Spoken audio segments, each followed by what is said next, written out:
came in with this strict like businessman mentality. And so when he got elected, people were like angry. So it's like he was running on this platform, and it's like the only thing that he did wrong is, you heard of like the Flint, Michigan, the water crisis they have there? Yeah. I think that'll probably get him impeached because he's known about it for a couple of years. Pretty bad. I have some family out there, and they would send me pictures of them turning on their faucet and coming out brown. Brown, yeah.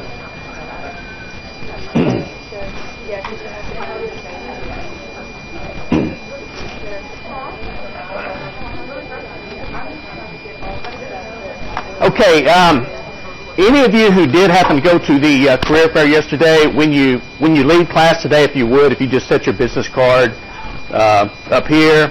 If you forgot your business card, that's fine. Bring it next week or something. It's not a big deal. Put your name, if you would, turn it over. Put your name on the back of it. And please make sure that I can read your name. Okay, so if your handwriting is like mine, then you want to slow down some. Make sure I can read your name to give you credit. And let's see, what else?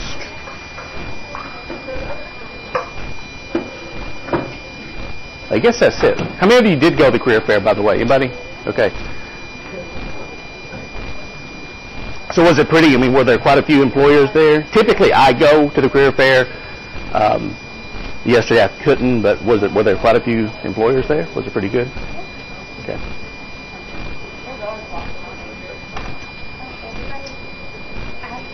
Business. Understood what I was doing. It was pretty nice.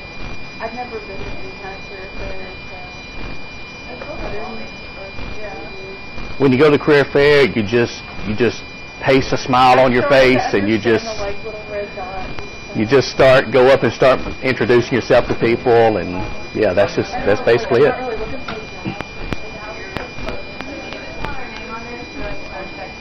Just your name.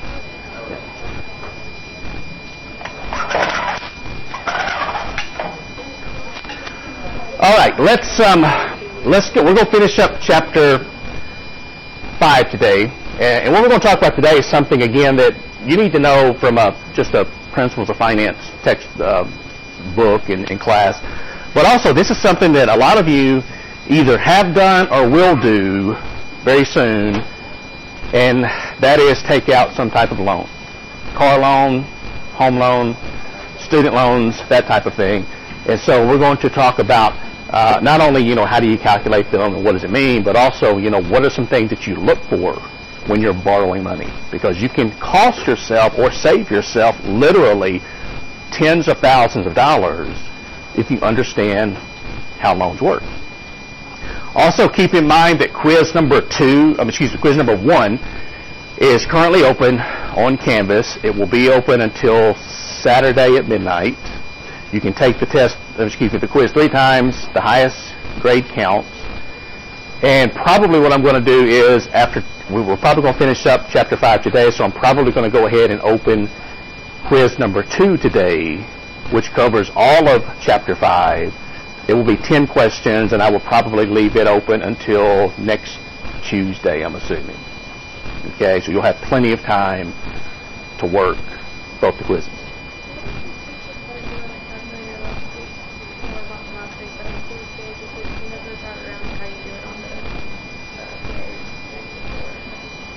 On that, that's a good question. Did anybody, what was it? It was the mixed stream of cash flows. Did anybody figure out how to calculate the present value of a mixed stream of cash flows on the TI 84 or 85? We may have to look that up then, okay? Because I don't deal with that. We'll go through loans today, and then we can always pull it up if we need to, and we'll figure out how to do it. Okay, so let's talk about loans for just a few minutes. And the type of loan we're going to talk about, there's also different types, but we're going to concentrate on what's called an amortized loan in here. And what that means is, with an amortized loan, and that's typically when you talk about a car loan, for example, or a home loan, where you pay a fixed dollar amount each month. With an amortized loan, a portion of your fixed payment goes to principal. Principal is what you borrowed, and a portion of it goes to interest. That's what you're paying to use the lender's money. Now, what happens is, with each payment, your payment stays the same, but the portion of the payment that goes to principal increases with each payment, and the portion that goes to interest decreases with each payment. And that's what you want to happen. You want most of your payment to go to principal because that is paying down what you owe the lender. And so that's what this tells us. And there's something called an amortization table, and we'll look at that. If you're going to have a long-term amortization table, the easiest way to do it is go to the internet, and there's 1,000 of these out there. You just put in the loan amount, the interest rate, the term, and it will break down each payment. For example, a 30-year home loan has 360 payments. So you don't want to be calculating that on your financial calculator, but you can if you wanted to. Now, to calculate a loan payment, this is a present value calculation. It's just we're rearranging the variables. So instead of solving for the present value, we're solving for the payment amount. So this is the present value of an annuity, but instead of the present value, we're solving for the annuity, the payment amount, which is going to be the same each month or each year, whatever. So the amount that you borrow, that's going to be the present value. The interest rate, I/Y, the number of payments is in, and we're going to be solving for the payment. Now, your calculator, again, should still be set on either one payment per year or 12 payments per year. So if it's an annual payment loan, we'll set it on 1. If it's a monthly payment loan, we'll change it to 12. And again, this is how you would change to 12 payments per year. We've already been through that, but we will go through it again as we work some examples. Now, we'll start out with a really simple loan payment. It says calculate the payment for a $15,000 loan. It has an 8% interest rate, and it's going to be paid back in 3 equal annual payments. So just one payment per year for 3 years to pay back the $15,000 plus interest that you borrow. So in this case, and let's see if I've got it here. No, okay, I don't. In this case, we're going to enter the information. So our inputs would be the present value is $15,000. N is 3. I/Y is 8%, and we're looking for the payment. And remember, your payments per year in this case, they're set to 1. And so if we calculate this, and let me bring up my calculator. Now, notice my calculator is set on beginning of period payments. I guess that's where I left off, and so I'm going to have to change that.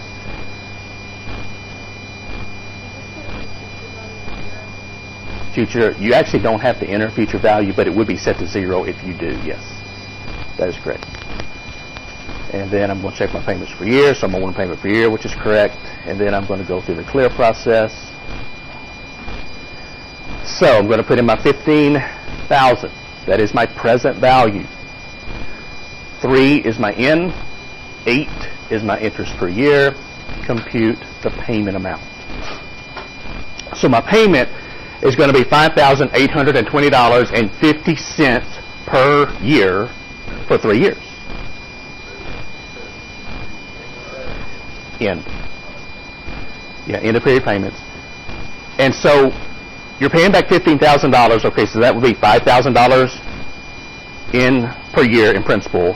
But the thing is, what's going to happen, and we'll see this a little bit later, when you make your first payment of $5,820.50, you're going to have some going to principal, some going to interest. With the second payment, you're going to have more going to principal and less going to interest. And again, that's something that's hard for a lot of people to understand, especially if you have a long-term loan. Now, with a 3-year loan, it doesn't make that much difference. But if you've got a 30-year home loan, it takes a lot of payments, a lot of years for most of your payment that you make to go to principal. And people look at this and they say, wait a minute, that has to be illegal. The bank is doing something illegal because most of my money that I'm paying is going to interest. Well, if you think about it, when you first borrow money to buy a $200,000 house, you have a lot of the bank's money. So most of the check that you write is going to go to interest to pay for the money that you borrowed. But with each payment, you have a little bit less of the bank's money, so a little bit less of the payment goes to interest, more goes to principal. All right, so did everybody come up with $5,008, 20, and 50 cents? Yes? Okay. All right, so this is a fairly straightforward problem. The next example, this is buying a car. And how many people in here have ever borrowed money to buy a car or gone car shopping? Okay, it's a rather unique experience for those of you who haven't had the pleasure of doing that yet. And let me just say before I offend anybody, if you have a relative in the car business or a friend or you're in the car business, I'm not placing all car salespeople in the same bucket, okay? They're different. Some are great people. I've got friends who are car dealers. Some are great people. They're honest. They're straightforward with you. Others, just like in any other industry, others aren't so honest. And they're there to make a sale any way they can. It's up to you as a consumer to know what's happening so that you can make the best deal possible. Because you're the one who has actually the power, because you're the one who has the money. You're the one buying the car, okay? But sometimes it just kind of gets turned around with some people. So let's say, for example, you're going to buy a $25,000 car. You've got a $5,000 cash down payment. Now, that is really nice to have. I know a lot of times these days, down payments are sort of, who needs a down payment when they will loan me the entire cost of the car. But the problem is, a car is a depreciating asset. Now, you don't have a balance sheet where you're showing depreciation, but what that means is it goes down in value every single day that you own it, unless you have some kind of classic car, okay? And by the way, classic cars have been one of the best investments over the last 10 years that you could make. They have really gone up in value, but keep in mind they're really expensive. So it's not like, you're investing $1,000. I mean, you're buying really expensive cars. You have to pay insurance on them. You have to keep them maintained, keep them safe. But they have been really, really good investments in terms of your return. On this car, you're paying a 7% interest rate. You're going to finance the car for 4 years or 48 monthly payments. And we want to calculate the car payment. So, in this example, we're going to borrow $20,000. N is going to be, that's supposed to be an N, by the way, 12 months times 4 years, 48 monthly payments, and your interest per year is 7%. You want to make sure your payments per year are set to 12. Do what? 20. You're paying $5,000 down. Okay, the car's $25,000. You're paying $5,000 down, and so you're borrowing $20,000. Okay, and so we want to calculate the payment. Now, the thing is, when you go car shopping, and I've had lots and lots and lots of people in my office when I was loaning money who were buying cars. And typically, there was one major question that they wanted an answer to. Well, besides, can I have the loan or not? Okay? There was one question. It wasn't, how much interest am I paying? What's the interest rate? It wasn't, length of the car loan. What do you think that question was? What was my monthly payment? And if they can fit that monthly payment somehow into their budget, that's all they care about. It doesn't matter how much the car costs. It doesn't matter anything, just how much is my monthly payment. And I will tell you right now, if you don't take anything else away from this class, that is the wrong way to go about purchasing anything. Okay? What you want to do when you're buying something is you want to negotiate the best price possible And then, once you've done that, you do your research and negotiate the best price possible, and then you worry about the financing, the monthly payment, all of that stuff. Okay? So, let's say, for example, that you come to me, I'm the car salesman. You come to me, you find this car that you absolutely love. It's a $25,000 car. You've got $5,000 to pay down. You're going to borrow $20,000. And so I'm like, okay, we've got financing in-house. Would you like to take a look at how much the car is going to cost you per month? And you're like, yeah, let's do it. So we go through here, and this is going to cost you, since I'm putting this right over the top of the other ones, I'm not going to worry about clearing it. Present value. 7 I/Y. Oh, wait a minute. Got to change this. 12. Enter. So I will go through and clear it.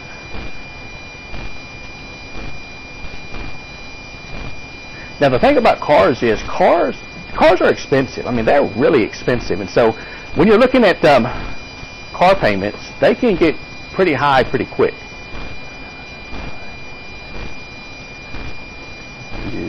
The payment. So for this car, this $20,000 that you're borrowing for a $25,000 car, the payment's $478.92 per month, and that is what we call P&I, principal and interest. It doesn't include car insurance. It doesn't include anything else, just principal and interest. Did everybody come up with that number, $478.92? Okay, so that's a pretty significant car payment. But you walked in to see me today, and we've been looking at cars. We found the perfect car for you. And what you told me was that you wanted to spend no more than $400 per month. And we went through and calculated this, and it's $478. And I'm thinking, okay, how you feel about this? And you're like, no, I told you, I can only spend $400 per month. That's it. So what I'm going to do as a car sales person is I'm going to, well, depends on the type of car salesperson I am, but I'll look at you and I'll be like, look, you look like a nice person, and you like the car. I mean, I'm sure you like the car. You like the color. You like the interior. You test drove it. It drove good, right? You liked it? Okay. Tell you what, normally I don't really have a lot of room here, but let me go in the back and talk to my finance manager and see what I can do for you.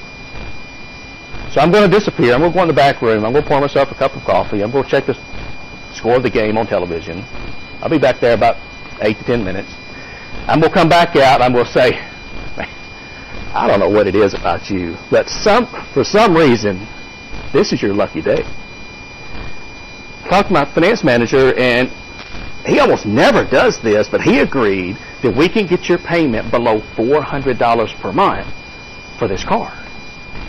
If we can do that for you, will you take the car today? I mean, that's it. They don't want you leaving. They want you walking out of there with a car, because if you leave, you can either go somewhere else or you can cool off, you can change your mind and not purchase the car. And so this is what we will do. Now, a lot of people think this is magic. It's not magic, okay? What I'm going to do is I'm simply going to, instead of paying for the car over 48 months or 4 years, I'm going to stretch the payments to 60 months or 5 years. So if I put in 60 as my in and compute the payment amount, you'll notice suddenly, magically, your car payment is less than $400 per month, which fits into your budget. And this is a done deal. Okay? This is not magic, as I said earlier. If you want to lower a loan payment, one of three things has to change. One or more of three things. One is you borrow less money. That will lower the payment. Number two, the interest rate comes down, which means you lower the payment. Or you spread out the number of payments. You create more payments. You make the loan period longer, which will reduce the payment. In this case, we reduced it from 48 months, increased it from 48 months to 60 months, which, I mean, again, that's a fairly common length of time to finance a car. But normally, the shorter the period of time, the better, because what's happening, again, is each day that you own the car, the value of the car is going down. And typically 60 months is about the maximum you can finance a car and keep up with the depreciating value of the car. So your loan is going down at the same rate. Now, you can't buy cars and you can finance them for 72 months, which is 6 years, 84 months, which is 7 years. And you may have some crazy lenders out there who will finance a car for more than 7 years. I don't know. Let me give you some free advice. This comes with your paid tuition. If you are buying a car and you're financing that car, never, ever, ever, ever, under any circumstances, finance your car for more than 60 months, 5 years. Again, the reason is your car is going to be going down in value. What's going to happen is, when we buy a car, and for some people it's different. I mean, for some people, a car is just a means of transportation. For other people, cars are, it's a way of life. It's a reflection of them. And so they get so caught up in buying a car and finding the perfect car. And so when they do, this is the perfect car. I'm never selling this car. It's fantastic. And then, a year later, 2 years later, 3 years later, something else catches your eye, and you're like, you know what? I think I need that new car. A different car. And so you want to either sell the current car or trade it in. If you financed your car for 6 or 7 years, or if you've made a really bad deal and paid too much for it and financed it for 5 years, what's going to happen is the balance on your car may be, and we'll use this car, the balance may be $12,000, and your car is only worth $8,000. That's called being upside down on your car loan. You owe more than it's worth. Now, that's a problem, because what happens is, if you want to trade that car in or buy another car, you're going to have to make up the difference that you owe either out of pocket, or sometimes, if you're really lucky, or more than likely it's unlucky for you, the dealer, if you trade it in, the dealer will take the difference that you owe on the loan, and they will add that to your next car loan. So not only, and probably what's going to happen is you're going to have to stretch out the payments even more, because they're adding what you still owed on your old car to your new car loan. So you're just getting yourself into worse shape. Now, they might do that once. The second time that happens, because you're going to owe even more the next time, is they typically won't do it, and you're stuck with that car, and you're going to drive it either till the wheels fall off, or till you can't make the payments and the bank repossesses it, or you just have to come out of pocket with the money to pay off the loan. That's how it works. Believe me, I have bought lots of cars, motorcycles, ATVs, campers, boats, all kinds of stuff. I used to finance those items, so I borrowed a lot of money at one time to do that. I will tell you that the best way to purchase a car, if you can do it, or a boat, or a motorcycle, or whatever, is if you can pay cash for it. That's the best situation. Okay? Now, some people will say, what about if they offer me 0% interest or something like that? Well, no, that's something you just have to do the calculations yourself to determine what's better. But I can tell you that if you are fortunate enough to be able to, and it takes some time. You've got to save up some money. You've got to kind of get over that hurdle of buying that first car with cash. But then once you've done that, and you can start putting aside a little bit of money each month, when you're ready to buy another car, you've got your car that's paid off that you can sell to raise money, plus you've got some other money set aside, and it just becomes a habit, and you're really happy you don't have any monthly car payments. Would you have cash that does really not benefit you to build your credit by applying that cash towards finance? I know you're paying more out of pocket, but would you worth it in the end if you could go out on better loans for your house? That's a good question, and that's really the answer is, if you are just starting out and you don't have any credit, you may want to build your credit up, and that could be one way that you could do it. Okay. Now, what I might suggest is paying a large down payment on the car, borrowing just a little bit on it, but then making those payments, and you pay the car off, and that's going to build your credit. But what happens is, if you get to the point where you're paying cash for just about everything except probably your house, then your credit score really doesn't matter that much, because you're not borrowing money to buy anything. That's true. That's true. So I would, that is one way that you could do it, is if you're just starting out. And again, that's how most people do it. Most people don't graduate from college being able to pay cash for a car. It's just how it is. And so it's really important to make those, when you borrow money, make those loan payments on time, make your cell phone payments on time, make your electric bill payments on time. All of that goes into your credit score. And so it's nice to have a high credit score. It really is. But you kind of get away from that as you get older if you start paying cash for most things. Okay? And again, that's not for everybody. Everybody can't do it. And if you can, you're really lucky. But if you're borrowing money, you need to know what you're doing when you're car shopping or boat shopping or whatever, because you can save yourself some money or cost yourself some money. So what I would suggest doing is, when you go car shopping, seriously, take your financial calculator with you. You can calculate car payments, because it's really easy.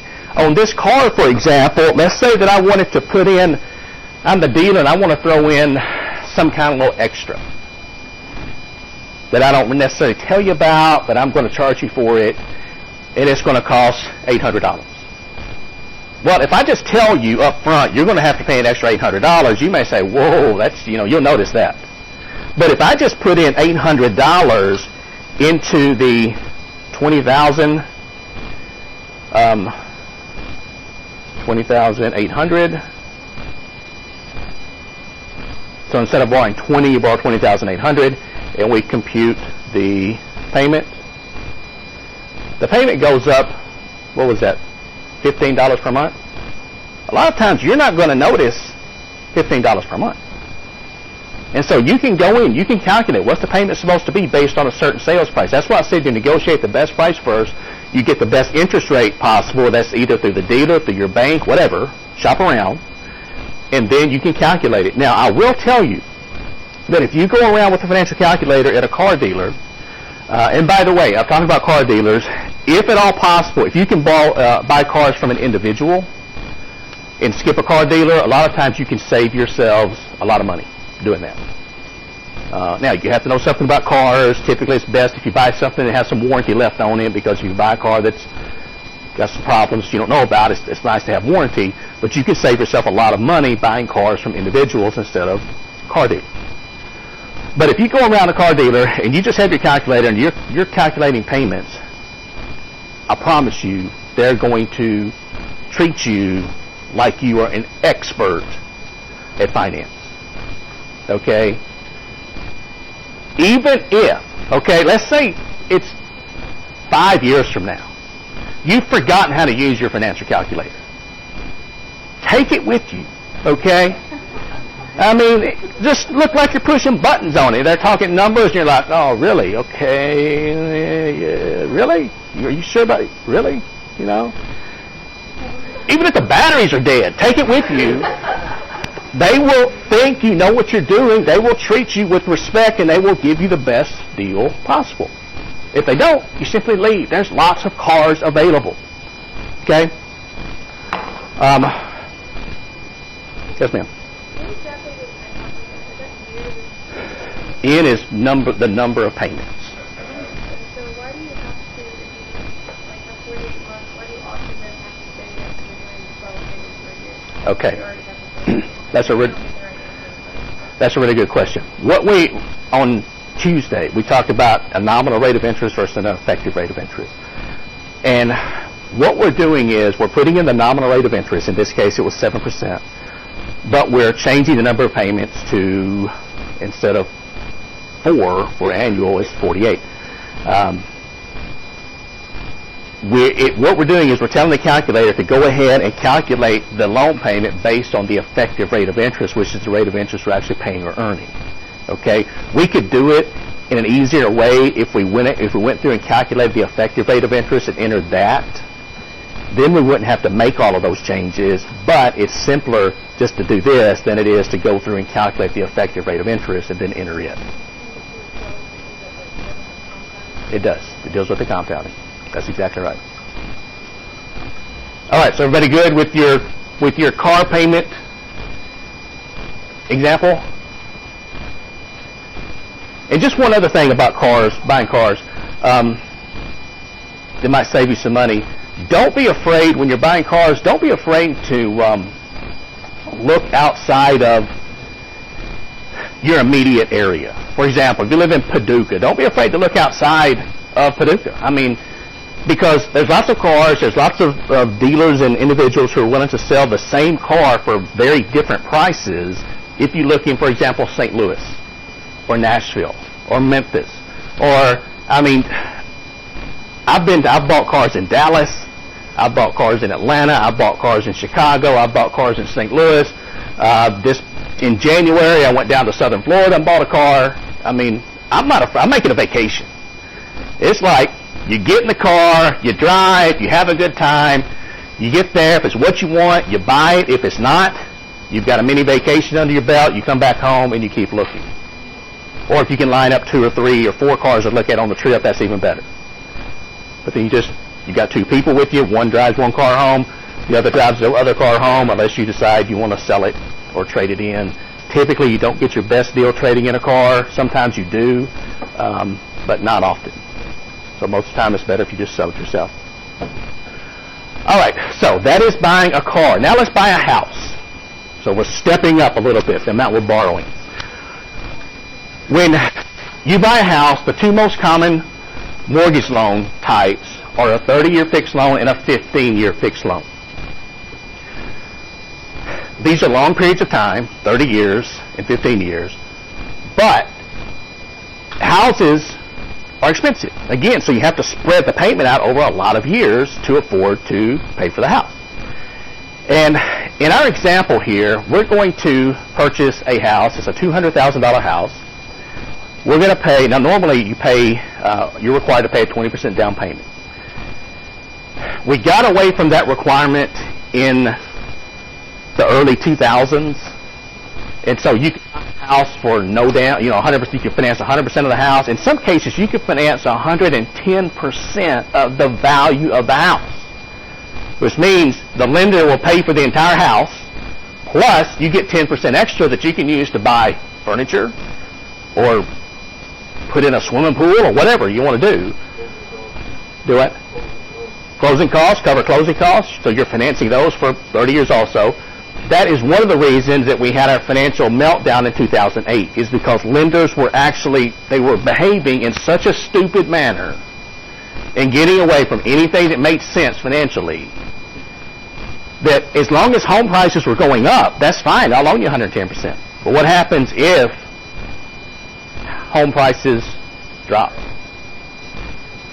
Well, home prices don't drop, supposedly, until 2006, 2007, 2008, that home price dropping by, and they just didn't drop. I mean, they fell like a rock in some places. They dropped by 50 or 60%. A house that was worth $200,000 a year ago would be selling for $90,000, maybe, if you could sell it. I know down in Detroit, there's people bought houses for like $8,000 a piece. Yeah, Detroit's a great example of that. You had it in Detroit. The coasts were big areas. Florida was a big area where we had a lot of drops, because wherever you had speculative development or a huge population growth, so houses were being built really fast, that's where you typically had the biggest price drops. Detroit was a little bit different because Detroit, their economic conditions was what caused a lot of that.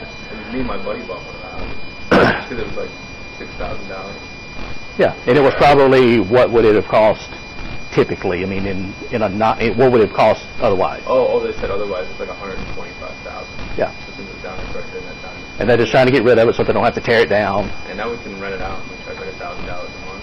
Yeah, that's a pretty good return on your money. Yeah. Because now Detroit's getting better. Yep. And so you saw, Florida, Arizona, where a lot of retirees are moving to, Las Vegas. The Las Vegas area had a lot of foreclosures. California, the East Coast, that type of thing. So, 20% down. That's typically the kind of the industry standard. Now, you can't buy a house with less than 20% down. If you do, what you're going to do is you're going to pay what's called PMI, or private mortgage insurance. And PMI covers the difference between what you have to pay down and the 20% down payment. So that's going to be added to your monthly payment, and it's going to stay in effect until your loan to value, how much you borrowed on the house compared to the price of the house, gets below 80%. All right, so we're paying 20% down. 20% of $200,000 is $40,000. So we're going to borrow $160,000 for this house. The interest rate is 5%. And the first example, we're going to finance the house for 30 years. So in this case, let's see, and we'll bring this up first so we can keep up with what we're doing here. So this is going to be our present value, 160. The interest rate is 5. And the N is going to be 30 times 12, which is 360. And we want to know what is the payment, and this is going to be just the P&I, the principal and interest. So we will come back to this. So, okay. It's going to be a monthly payment. So it's going to be set on 12 payments per year. So 160 is your present value, 360 is your N, and 5 is your interest per year. Compute the payment. So your principal and interest is going to be $858.91. So let me switch back over here and write that down really quickly. The monthly payment, $858.91. So $858.91 per month. All right, so that's got you in your house. And again, buying a house typically is a pretty good move financially. Now, let's say that we buy the same house. Everything's the same. But instead of financing for 30 years, we take out a 15-year fixed rate mortgage, which means the interest rate's not going to change for 15 years. The other was a 30-year fixed rate mortgage. The interest rate's not going to change. A lot of people that don't understand time value of money, they think, well, if I'm borrowing the same amount of money, but for half the period of time, my payment's going to be twice as much. And that's not true. Your payment is going to be more. Yes, that is true, but it's not going to be twice as much. So if we borrow the same amount of money, the only thing we're changing is our N, which is going to be, let's see, let me separate this. So your N is going to be 15 times 12, which is 180. Let's calculate our payment of principal and interest. Now, I'm not changing the interest rate. I probably should, because a 15-year mortgage typically has a little bit lower interest rate than a 30-year mortgage because you're using the bank's money for a lesser period of time. But I'm just going to keep it even. So I'm going to change 180 as my N. That's the only thing I need to change. And compute the payment. And the payment on the 15-year mortgage is $1,265.27. So let me write that over here, $1,265.27.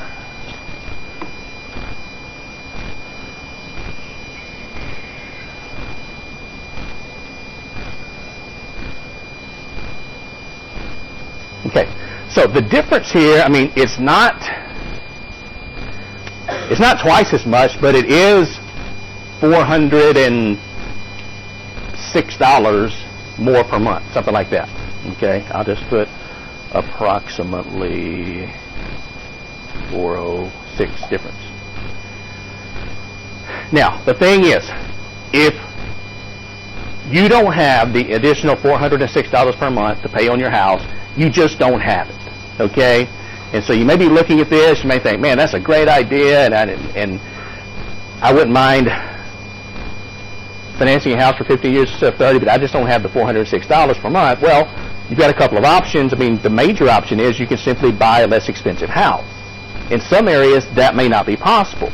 For example, when I was interviewing for jobs, teaching jobs, one of the places that I interviewed was Pepperdine University. And Pepperdine is located in Malibu, California. Malibu is a really, really, really, really nice area.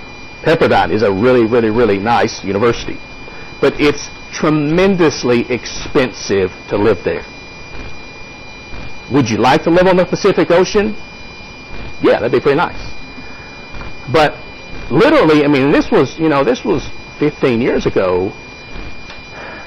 A house, the size of this room, so think of just a rectangular house, size of this room, concrete block, just like you see on the walls over here, built in the 1950s. They call it a bungalow in California. It would have cost easily $400,000 to $500,000. And that was for just a really, really crappy house. If you wanted a decent house, like you might just find a normal, what we would consider just a normal average house in Murray, Kentucky, it cost you $1 million. So most people couldn't afford that. So you either had two choices. One is you could live in a really inexpensive, crappy house in Malibu, or you could move out 40 or 50 miles to a less expensive area and then drive in every day and then drive back. And that's what most people did.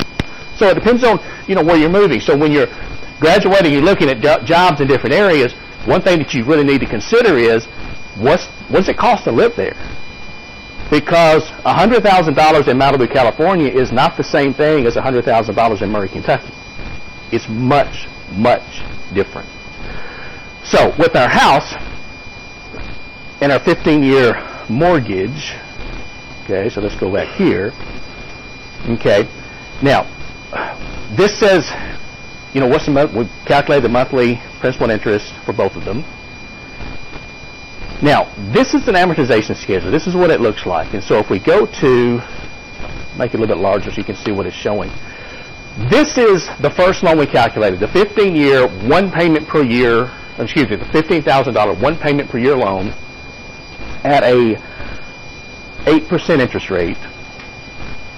So remember, this was our payment, $5,820. It stayed the same, one payment per year for 3 years.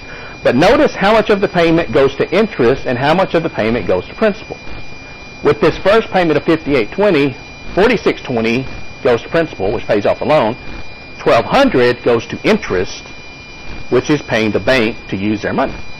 And then, so this is how an amortization schedule looks. It will have the payment amount, the interest, the principal, how much goes to principal, and then the remaining balance after the payment's been made. So we still owe $10,379.50. With the second payment, it doesn't change. It's still the same amount. But notice, less goes to interest, more goes to principal, which is a good thing. That's what you want to happen.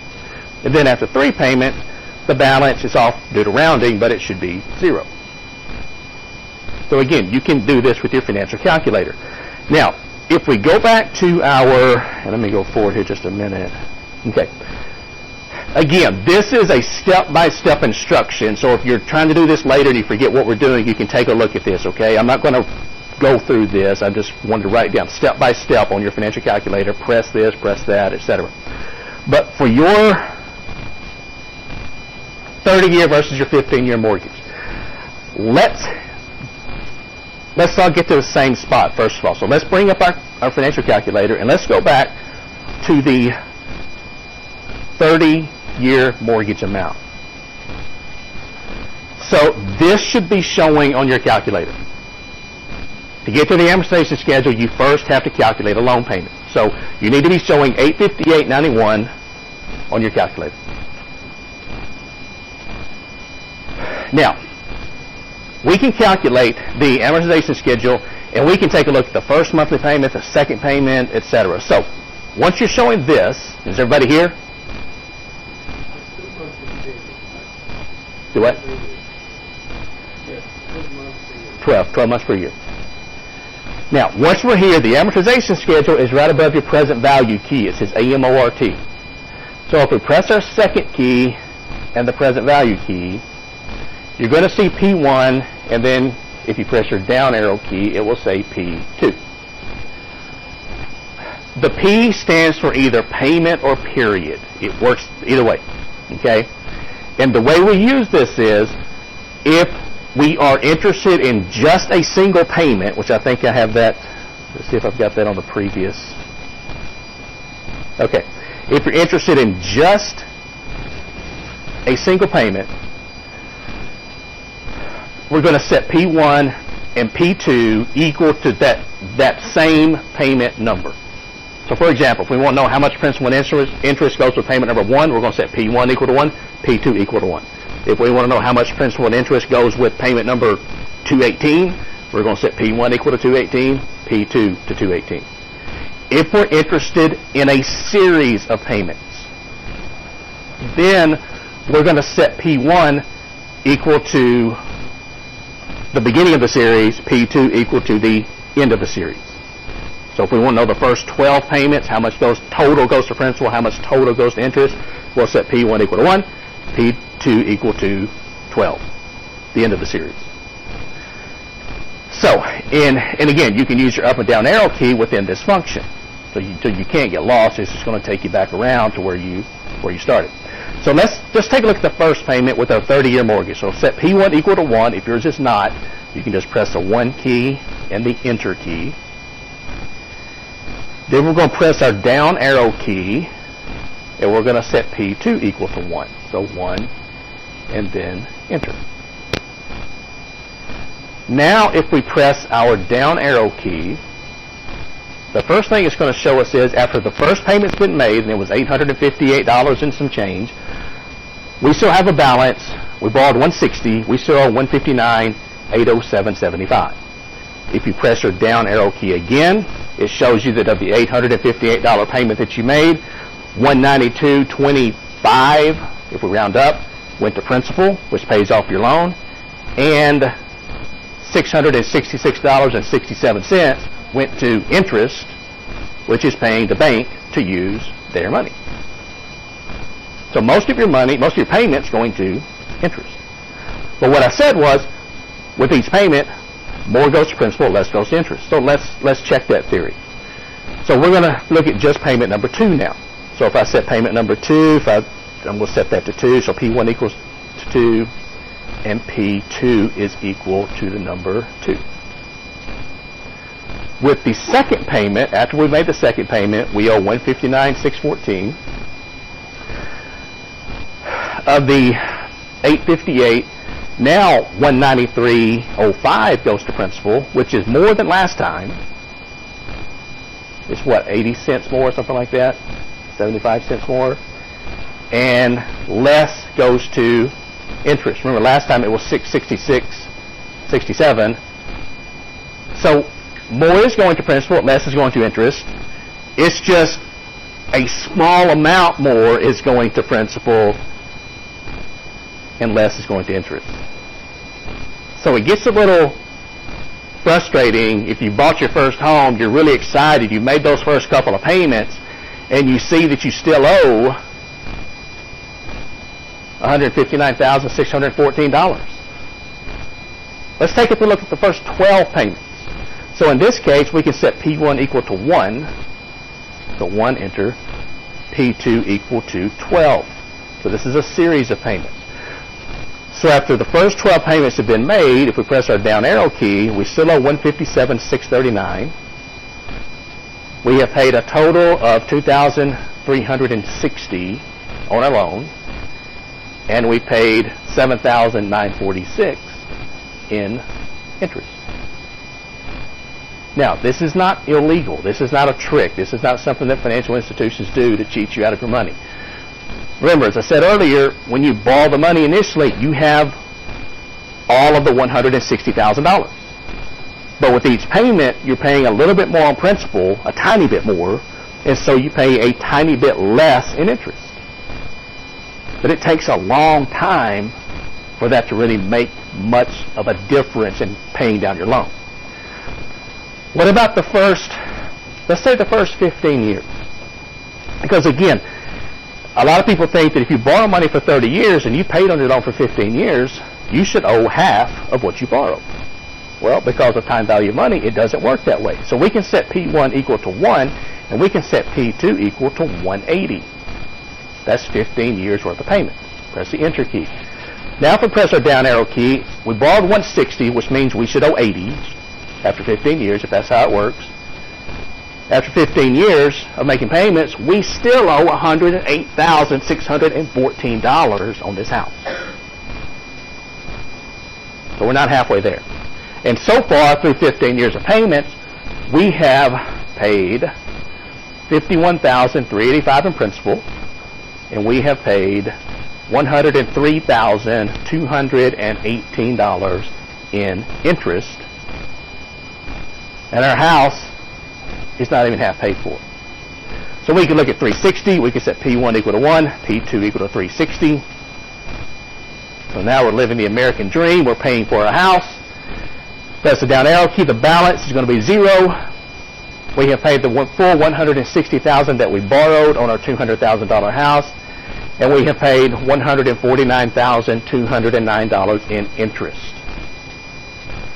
So this house has cost us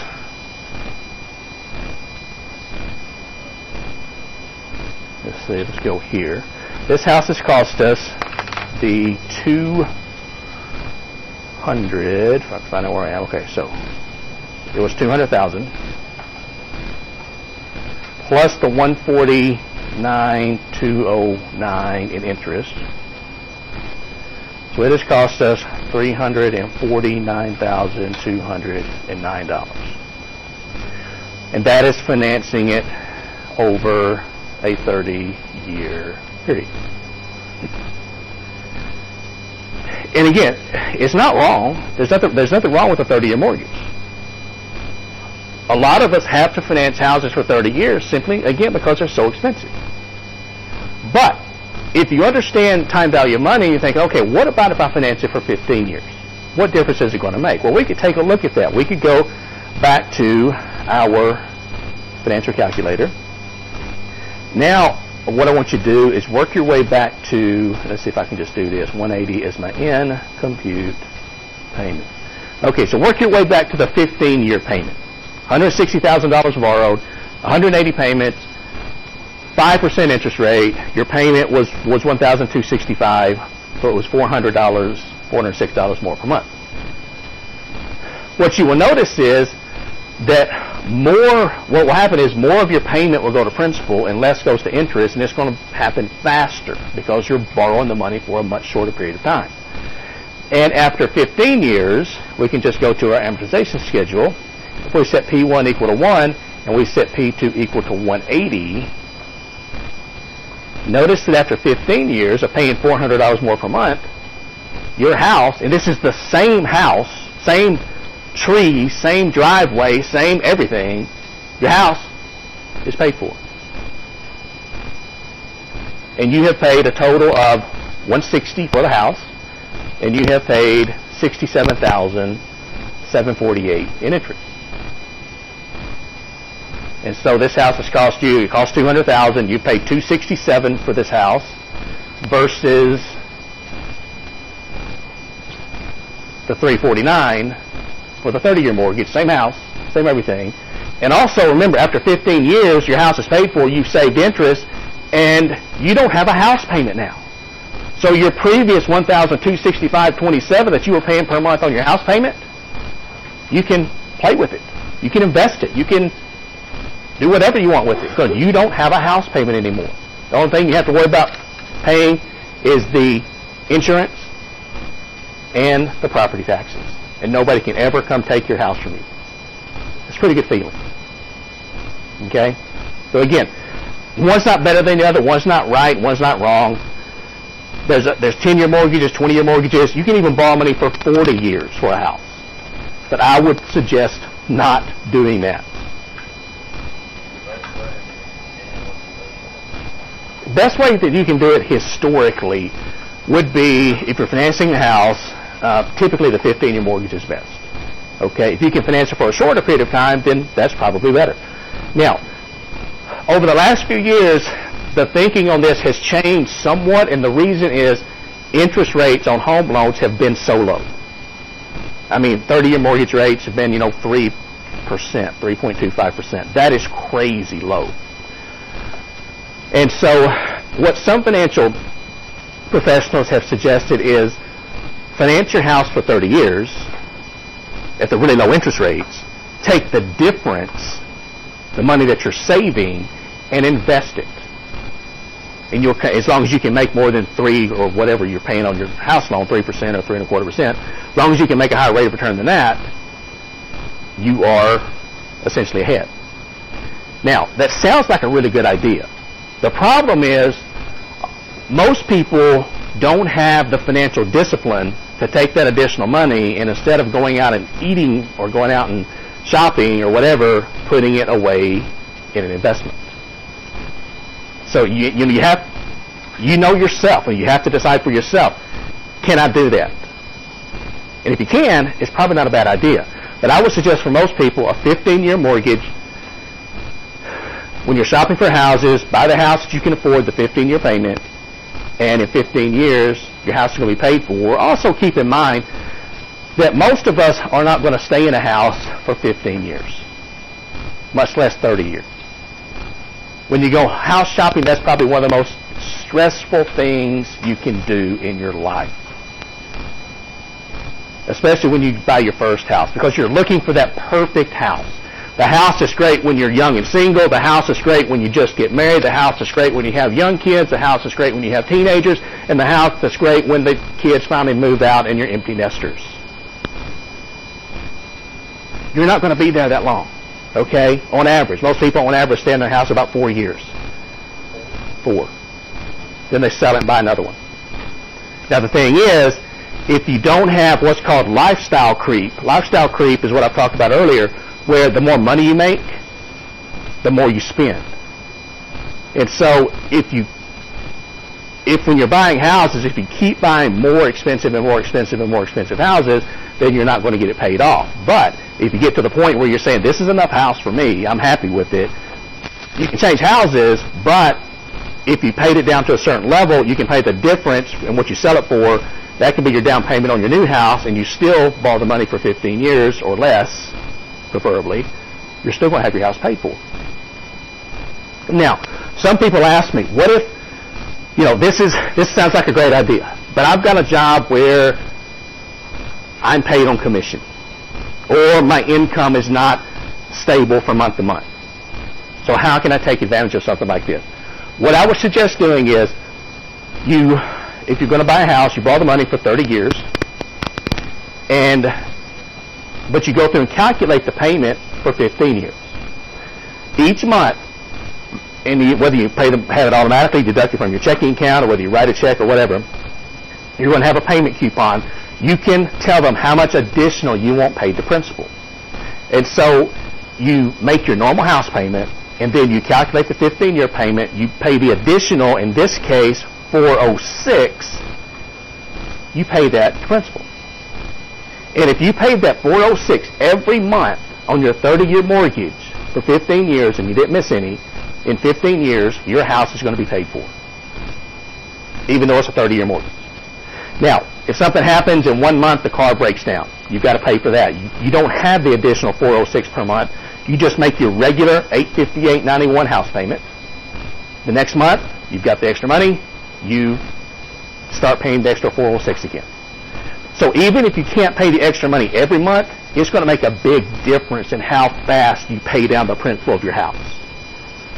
Because essentially, when you're paying down the principal of your house, remember in chapter 3 when we looked at the net worth of the individual, when you're paying down the principal, you're increasing your net worth by that amount each month.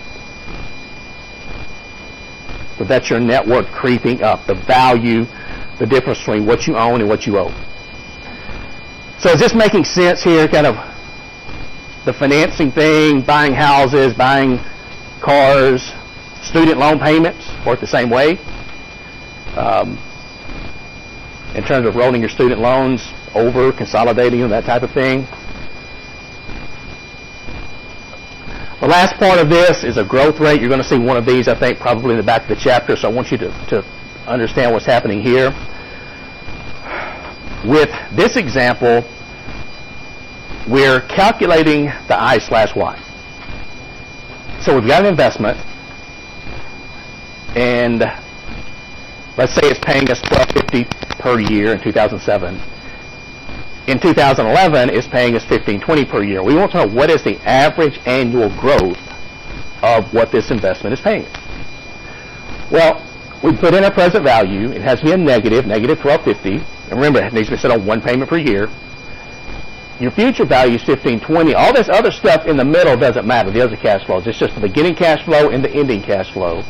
Now, this is where a lot of people get confused. The N here, this is the number of growth periods, not the number of years.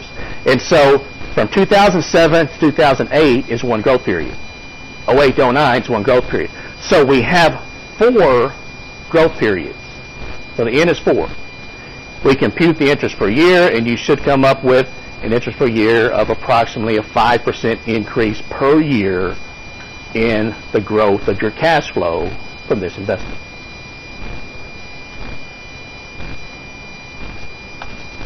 And finally, that is chapter 5. A very, very important chapter. Not just for your grade, but for your financial health. So any questions about chapter 5? Anything?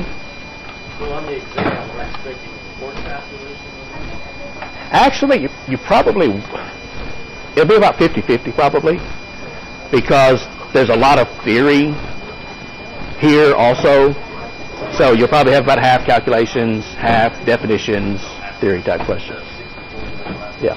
The quizzes we have, are they broken over chapter 5? Do what? The 2 quizzes, are they broken over? Yes, your second quiz, which I will open this afternoon, it's going to close Tuesday, it will cover the entirety of chapter 5.